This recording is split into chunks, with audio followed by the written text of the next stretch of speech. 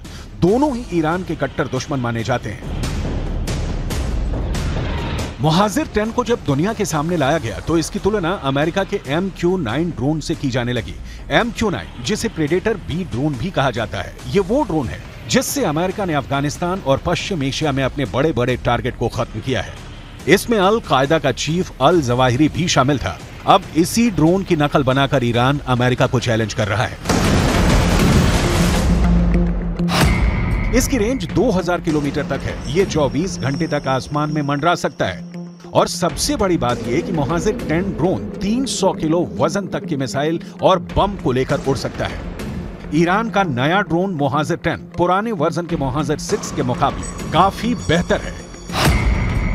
Iran और Israel की दूरी 1800 किलोमीटर है और ईरान का दावा है कि मोहाजिर 10 2000 किलोमीटर की रेंज तक हमला कर सकता है। यानी ये एक तरफा उड़ान भर सकता है और वहां एक कामिकाज़े ड्रोन की तरह हमला कर सकता है।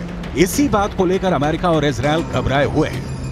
ईरान के ड्रोन की रेंज बढ़ती जा रही है और अब इसकी जद में पश्चिम एशिया के वो इलाके भी आ रहे हैं जहां अमेरिका के अड्डे हैं और वो इस ड्रोन को लेकर काफी बौखलाए हुए हैं।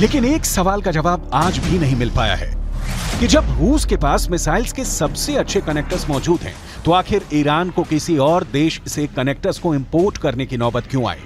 इसके बारे में कुछ एक्सपर्ट्स का यह कहना है कि रूस के हथियार गोदाम में मिसाइलों का अकाल पड़ रहा है क्योंकि युद्ध के 500 से ज्यादा दिन बीत चुके हैं और ऐसे में मिसाइलों को बनाने के लिए सबसे पहले रूस को ही कनेक्टर्स की जरूरत है और वो अब ये कनेक्टर्स किसी से भी एक्सपोर्ट नहीं करना चाहता है।